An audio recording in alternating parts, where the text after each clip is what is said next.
faithfully passing on value and interpreting great books from around the world. Hello, this is Sally with the Book Talk. Today, the book we'll interpret for you is The Language of Mathematics. Subtitle: Making the Invisible Visible.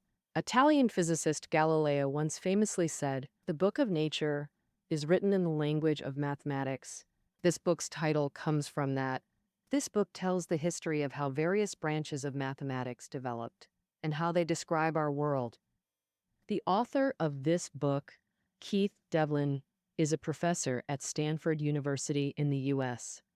Due to his expertise in popular science, he's won the International Pythagoras Prize and the Carl Sagan Award for Public Understanding of Science. In the 1990s, W. H. Freeman and Company in the U.S. organized publishing a series called Scientific American Library. Devlin was invited to write The Science of Patterns, which became the most successful book in that series.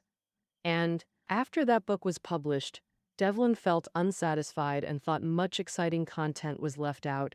He wanted to write a better popular science book, and that's how The Language of Mathematics was born. And the pillar is the whole book is divided into 3 parts. The first 2 chapters are like a museum lobby, letting readers appreciate math's charm in its grandeur and luxury. And starting from chapter 3, it gradually introduces 5 branches of mathematics. It's like guiding you to visit 5 different exhibition halls. The epilogue then shows us how scientists use math's language to interpret the universe. This book covers math's frontiers, so it's naturally a bit tough. I'll try to explain it slowly in language you know. The biggest benefit of listening to this book, your math knowledge will skyrocket. Your insight for observing the natural world will expand dramatically. Part 1 tackles 2 questions. What is math? And why is math so awesome? Let's start with the first question. What is math? Imagine walking down the street and asking a random person, "What is math?" Some might say it's the study of numbers and shapes, which is great. Engels said that, and middle school teachers might have mentioned it, but today that seems incomplete. In 1900, the International Congress of Mathematicians was held in Paris, France. That Congress covered 12 topics like arithmetic, geometry, calculus, and so on. Some estimated that publishing an 80-volume math encyclopedia could cover all mathematical knowledge. By 2002, the International Congress had 19 topics. Covering that knowledge would take about 100,000 books. Math knowledge has exploded beyond norms, making it impossible to list it all. Therefore, Devlin says, mathematics is the science of studying patterns. What mathematicians do is study abstract patterns, numerical patterns, shape patterns, motion patterns, behavioral patterns, voting patterns, repetition and chance patterns, and so on. He calls anything with a regular pattern a pattern. So, mathematics is the science of studying the patterns of all things in the world. It can make the invisible visible. For example, when you see a meteor fall, you know it's because the meteor entered Earth's gravitational field and was pulled down by Earth. But force is invisible. How do you know it's the effect of Earth's gravity? Because you recall the law of universal gravitation. This mathematical formula convinces you of gravity's existence, as if you can see gravity pulling the meteor into the atmosphere. Now, back to the second question. Why is math so awesome? The foundation of mathematics is numbers. Let's first talk about the awesomeness of numbers. In the jungles of Sri Lanka, there's a primitive tribe called the Vedic tribe. When discovered, they had no writing and no numbers. To count how many coconuts they collected in a year, the Veda would prepare a pile of small sticks. For each coconut gathered, they'd place a stick in a corner of their dwelling. Read the summer, asked Deuce. When winter comes, if someone asks how many coconuts were harvested this year, the Veda would take you into their dwelling, point to that pile of sticks, and say, "Well, here they are." If you then ask whether this year's harvest was better than last year's, well, that becomes troublesome. They have to do a one-to-one correspondence. Take a stick from last year's pile then one from this year's, and so on, one left, one right, until one pile runs out first, meaning that year had a lower coconut harvest. And if you ask how many less, the answer is still, well, here they are, pointing to the remaining pile. Without numbers, it's inconvenient. Numbers are an essential part of modern life, a treasure created by humanity through long exploration. Around 2000 BC, in ancient Egypt and Babylon, natural numbers emerged, and they could perform addition and multiplication with them. Later, fractions were developed. Then came irrational numbers. China introduced the concept of negative numbers around the time of Christ, while Europe didn't recognize them until the 17th century. After that came complex numbers. With complex numbers, the construction of numbers was essentially complete. After discussing numbers, let's return to mathematics. Math is awesome, partly because it's a useful, fascinating, and historically rich science. On the other hand, mathematical conclusions are all proven and withstand rigorous testing. What is a proof? Devlin says that, as a proof, it means it has the power to convince any sufficiently educated, intelligent, rational person, and that power must involve the abstract patterns or structures related to the argument. This statement has two meanings. First, a proof can convince any rational person. Second, a proof must see the essence of the problem at a higher level, the abstract level. Speaking of proofs, we must mention Aristotle's most famous proof, logic. Major premise, minor premise, conclusion. A classic example of this syllogistic reasoning is all men are mortal, Socrates is a man, Socrates is mortal. All men are mortal is the major premise. Socrates is a man is the minor premise, and Socrates will die is the conclusion. As long as you agree with both premises, a rational person must accept the conclusion. Let's look at another example. All men are mortal. Sun Wukong is not a man. Therefore, Sun Wukong might not die. This is also correct reasoning. The second statement here is a negative. Different from the previous type, Aristotle deduced 18 other inference rules from the classic syllogism. As long as the premises are correct, conclusions derived using these rules must be correct. Some might ask, only correct premises can guarantee correct reasoning. Then, tracing back to the source, what are the most fundamental premises? Mathematics is called an axiomatic science, where axioms serve as the most fundamental premises. Axioms are a set of independent propositions that are correct without needing proof. Requirement for axioms lies not in their truth or objectivity, but in their consistency and practicality. Euclidean geometry is built on 5 axioms. For example, all right angles are equal is an axiom about angles. Set theory is built on set axioms. To determine if it's a new pattern in mathematics, we examine whether its axiom system is equivalent to known ones. If not equivalent, then it's new. Since axiom systems are so crucial, at the 1900 International Congress of Mathematicians, David Hilbert, a leading figure in German mathematics, proposed 23 major mathematical problems based on past achievements, especially 19th century developments. And one of them was the hope that mathematicians worldwide would work together to establish a unified mathematical axiomatic system applicable to all mathematical theories. Later generations called this initiative Hilbert's Program. However, in 1931, the young Austrian mathematician Kurt Gödel proved a strange theorem. For any consistent mathematical axiomatic system, there must be a conclusion that cannot be proven. In other words, there must be a proposition that can neither be proven nor disproven. This theorem, known as Gödel's incompletion theorem, brought a devastating blow to Hilbert's program and caused panic in mathematics. Many mathematicians had been diligently working on solving historical unsolved problems.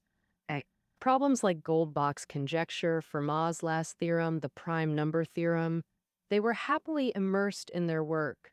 Although they hadn't solved these problems yet, their hopeful belief gave them perseverance to keep striving. Gödel's incompleteness theorem hit like a thunderbolt. Many mathematicians became disheartened. constantly questioning, could this problem be unprovable? Fortunately, in 1963, young American mathematician Paul Cohen proposed a method. This method, called forcing, involves constructing a partially ordered set larger than the scope under discussion. By examining whether problems can be proven in this expanded scope, we can determine if they're unsolvable under current set theory axioms. Paul Cohen used this to solve the first of Hilbert's 23 problems, winning the Fields Medal. He became mathematics' savior overnight. Mathematicians rushed to apply forcing to verify if their problems were solvable. Embassy. Those whose problems were proven solvable returned to work diligently. Those proven hopeless immediately sought new paths. And that's the story of proof. In Part 1's Exhibition Hall, the author defines mathematics. It's the science of patterns. Conclusions are proven. Proof is serious and cautious. Axioms are its foundation. But no all-encompassing axiomatic system exists. Though an embarrassing story for mathematicians, this reveals mathematics' scientific essence. So what are the patterns in mathematics? Next, we enter the book's second part, introducing 5 mathematical branches, one by one: calculus, geometry, group theory, topology, and probability. Let's take them one by one. First is calculus, the foundation of all modern science. If a scientific theory today doesn't use calculus at its core, it doesn't deserve to be called modern. In the late 17th century, English physicist Newton and German mathematician Leibniz independently invented calculus, whose fundamental concept is the derivative. How did Newton and Leibniz introduce the derivative? Current textbooks teach derivatives using Leibniz's method, starting with finding the slope of a curve's tangent line. To find a function's derivative at a point, draw a tangent line there. Its slope is the derivative. This is called differentiation. Here we'll explain Newton's approach to introducing derivatives. While studying motion, velocity, and acceleration, Newton proposed the method of fluxions, flux meaning flow, number meaning quantity, what we now call the derivative. Imagine a car passing point A exactly at 1 o'clock. The challenge is finding its speed precisely at point A, meaning its instantaneous speed at 100. Since speed can't be directly measured, people calculate distance divided by time. But this gives average speed over that period. For example, if reported at 1:35 kilometers from point A, then 35 kilometers divided by 0.5 hours equals 70 kilometers per hour. This is the average speed between 120 and 130. Similarly, we can calculate average speed from 115 to 115, or 115 to 110. Shorter time intervals get closer to the instantaneous speed at exactly 100. Newton called this process taking the limit, with the result being the fluxion. Though Newton and Leibniz had distinct approaches, their core concept was consistent. The derivative emerges when both numerator and denominator approach zero. Speed equals distance over time. This is a function. The second is about geometry. When discussing classical geometry, 3 books must be mentioned. The first is Euclid's Elements by the ancient Greek mathematician, written around 350 BC. This book is hailed as the origin of axiomatic mathematics. The book begins with 23 definitions, also called postulates. Let's give examples. Definition 1, a point has no part. Definition 2, a line has no width. These define the abstract essence of points and lines. Definition 4, a straight line is the shortest connection between 2 points. Definition: when one straight line stands on another, making adjacent angles equal, then those angles are right angles, and the standing line is perpendicular to the other. Definition 23. Parallel lines are straight lines in the same plane that never meet, however far extended. These definitions cover right angles and parallels. Euclid then presents the axiom system, 5 in total, serving as foundational premises for proofs. For example, a straight line can be drawn between any 2 points, and it's unique. It extends infinitely. Given a point and distance, a unique circle can be drawn. Notice that in Euclidean geometry, segments and angles lack measurement. For instance, a right angle isn't defined as 90 degrees. That's geometry's essence. Geometry mandates constructions, using only a compass and unmarked straight edge. The compass draws arcs and transfers distances. The straight edge only straight lines. This method is called straight edge and compass construction. Using Aristotle's rules, Euclid deduced 465 propositions from these axioms. Some proofs still inspire awe today, such as proving there exist exactly 5 Platonic solids, the tetrahedron, cube, octahedron, dodecahedron, and icosahedron. Though known in Plato's time before Euclid, Euclid first proved only these 5 could exist. The second book is Apollonius's Conics in 8 volumes, written over 200 BC. Apollonius first unified ellipses, parabolas, and hyperbolas as conic sections. This book nearly covers all conic section properties known today. The third book appeared much later. French mathematician Descartes' Discourse on the Method, published in 1637. Hearing Descartes' name, one immediately thinks of Cartesian coordinates, revealing this book's focus on analytic geometry. Legend says Descartes conceived analytic geometry inspired by a fly. Frail and often bedridden, he grew bored watching a fly crawl in the ceiling, pondering how to describe its position and trajectory. The crawling trajectory inspired Descartes to propose rectangular coordinates, establishing equations for lines and circles, later extending to conic sections. Analytic geometry's greatest contribution was bridging form and number.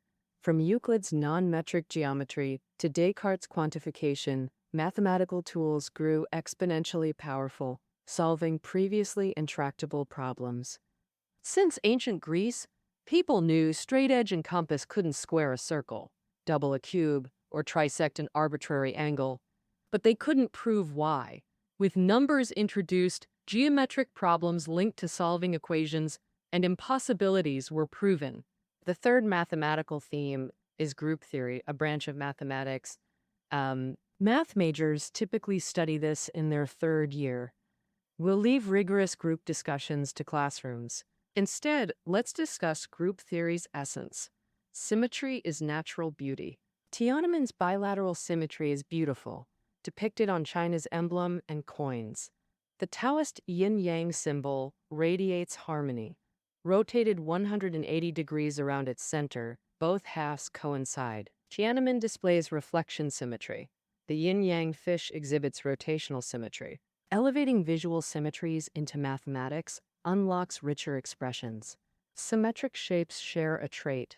When transformed, say, rotated 180 degrees around an axis, they coincide with themselves, like creating twins. How many such twins can different shapes possess? Take an equilateral triangle, vertices A, B, C, center O, rotating it 120 degrees or 240 degrees around O. Although vertex positions A, B, C shift, the equilateral triangle remains fixed. Rotating 180 degrees around its 3 altitudes changes vertex positions but preserves the shape, coinciding with the initial triangle. Under these 5 transformations, vertex labels change, but the equilateral triangle's position and shape stay invariant. Mathematically, remaining unchanged is also a transformation called the identity transformation. These 5 plus the identity transformation minus 6 total preserve the equilateral triangle. We call it an invariant under these transformations. A regular hexagon has 6 symmetry axes and 6 invariant rotations, making it invariant under a 12-element transformation group. So you can understand a group as a set equipped with transformations. Members in a group are kin that transform into each other. With this foundation, we enter the chapter's theme. First, about Galois. French, mathematical genius, born 1811, died in a duel at age 21. The night before the duel, Galois wrote down his mathematical discoveries. Friends organized his manuscripts for the French Academy, Gauss, Jacobi, and other leading mathematicians. Likely no one understood Galois' ideas, they drew no response. About 10 years later, Liouville of the French Academy studied the manuscripts for 3 years, publishing Gaules's theory in 1846. Liouville pioneered differential equations. There's a theorem named after him, but his greatest contribution was preserving and publishing Galois theory. Now to Galois theory. Galois theory first tackles field extensions. What does that mean? All rational numbers form a field because they allow addition, subtraction, multiplication, and division.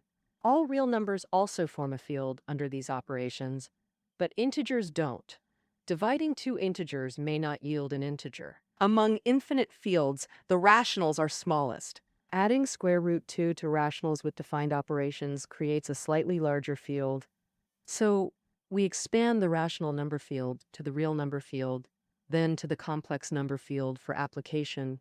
This field extension technique solves Euclidean geometry's 3 famous unsolvable problems. Galois theory's most brilliant conclusion: no solution formula exists for quintic or higher equations. Explaining this fully is hard. Even Galois' contemporaries couldn't grasp it. We just need to know this conclusion. The fourth topic, topology, a trendy subject. Several major math breakthroughs this year relied on topology. We've all seen subway maps, extremely practical. These maps show stations and transfers along lines but not distances, indicating connectivity, not proximity. People call them topological subway maps. Such maps were reportedly invented by the British in 1932. First used on London's Underground, staff wore T-shirts with the map, guiding passengers on platforms and trains. Worn by people of all shapes, heavy, thin, tall, short. Though severely distorted, they always serve their purpose. We call this stretching topological transformation. The map's preserved function is topological invariance. Topology studies properties invariant under such transformations. Topological transformations are continuous, smooth, reversible changes, like stretching a T-shirt without tearing.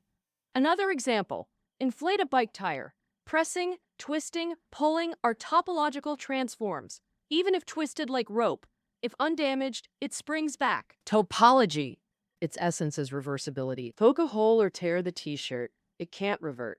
So puncturing or tearing isn't topological. We call topological study objects geometric objects. If one transforms into another, they're topologically equivalent, like a basketball and ping pong ball. But basketballs and bike tires aren't equivalent. The tire's hole can't exist without piercing the ball. But a tire is topologically equivalent to a coffee mug. The mug's handle forms a ring. Stand the tire vertically, press down hard on one side with your finger, and you've shaped the mug's body. Don't you find it tricky to test if two objects are topologically equivalent through experiments? That's why invariants emerged. Invariants are quantities unchanged under topological transformations. Find an invariant, calculate it for both objects. If equal, they're equivalent. If not, they're distinct. Doesn't math make this simpler? Mathematicians discovered there are only 3 topological invariants. Any 2 objects sharing these 3 values are topologically equivalent. Number of boundaries, orientability, and Euler characteristic. This conclusion was a 19th century mathematical triumph. Topology has many more fascinating topics. For example, knot theory is topological, map coloring is topological, even Fermat's last theorem was solved using topology. Okay, our 5th topic, probability, a method for handling uncertainty. It shows how mathematicians turn uncertainty into certainty. Let's study dice. 6 possible outcomes, meaning dice rolls are uncertain. Yet we know rolling a 2 has 1/6 probability. Whether a 2 appears is uncertain, but its probability is fixed. Math excels at describing uncertainty with certainty. Modern probability began with mathematicians Pascal and Fermat discussing a problem. They studied 2 players start a best-of-5 game for $1,000. Only wins or losses, no ties. After 3 games, unforeseen circumstances halt play. How should they split the $1,000 most fairly? Pascal and Fermat role-played both sides, reaching a mutually agreed solution. Suppose Pascal and Fermat played 3 games, no ties or winner yet, so one led 2-1. Suppose Fermat won 2 games and Pascal won 1. 2 games remain with 4 possible outcomes. Fermat wins both. Pascal wins both. Fermat wins the 4th but loses the 5th. Or Pascal wins the 4th but loses the 5th. Of these 4 scenarios, Fermat wins in 3. Thus, Fermat has 3/4 chance of overall victory, Pascal only 1/4. Therefore, Fermat gets $750, Pascal $250. Pascal and Fermat's work birthed modern probability theory because they analyzed uncertain future events. Statistics complements probability. It began in 1662, England, when merchant John Grant recorded London births and deaths, 164 to 1661, by gender and cause. He published in Natural and Political Observations upon the Bills of Mortality. Grant wrote, "Knowing gender, age, religion, occupation, status allows quantifying groups, leading to sounder trade policies." What Grant did is now called statistics. His London survey pioneered sampling methodology. Such surveys first provided actuarial foundations for insurance pricing. We've toured 5 mathematical halls: calculus, geometry, group theory, topology, probability, and felt their real-world impact. Beyond daily calculations, math's greatest contributions are to science, especially astronomy and physics. Finally, we see how Kepler, Galileo, Newton, Einstein used math's language to decipher the cosmos. Early 17th century, German astronomer Kepler proposed 3 planetary laws. First, planets orbit the sun elliptically. The sun sits at one focus of the ellipse. Second, connect the sun to any planet. This line sweeps equal areas in equal times. Third, orbital period squared approximately equals average distance cubed. These fully describe planetary motion, earning Kepler the title Legislator of the Universe. Speaking of Kepler, the origin of these 3 laws is quite fascinating. Kepler was originally a devout geocentrism supporter. To refute Copernicus's heliocentrism, he was assigned to help astronomer Tycho organize observational data. So, during this work, he noticed geocentric calculations of solar movement always differed from Tycho's observations by 8 arc minutes. 1 degree equals 60 arc minutes. 1 degree I. Suspecting measurement error, he rechecked, still an 8 arc minute discrepancy. This tiny difference sparked Kepler's doubt about geocentrism. Switching to heliocentric calculations eliminated the discrepancy. Recalculating other planets with heliocentrism matched Tycho's observations perfectly. Kepler decisively abandoned geocentrism, began sun-centered research, and formulated his 3 laws. Kepler became history's first to derive natural laws mathematically. While Kepler used visually intuitive analytic geometry, Galileo abstracted quadratic functions from nature. Galileo's contributions were immense. Kepler's laws were confirmed using Galileo's high-precision telescope. Galileo's most significant feat was overturning ancient Greek errors. They believed heavier objects fall faster than lighter ones from the same height. Galileo first proposed, fall distance is weight independent and proportional to time squared. Devlin notes, Galileo's approach was mathematical invention, an idealized abstraction of reality. Newton proved Galileo's discoveries, advancing further by integrating calculus into math's language. How did Newton describe free fall? He formulated net force equals mass times acceleration. Applying his inverse flexions method, he rigorously derived free fall motion. Distance fallen equals half times gravitational acceleration times squared. Newton's law of universal gravitation, like Galileo's work, sprang entirely from mathematical imagination.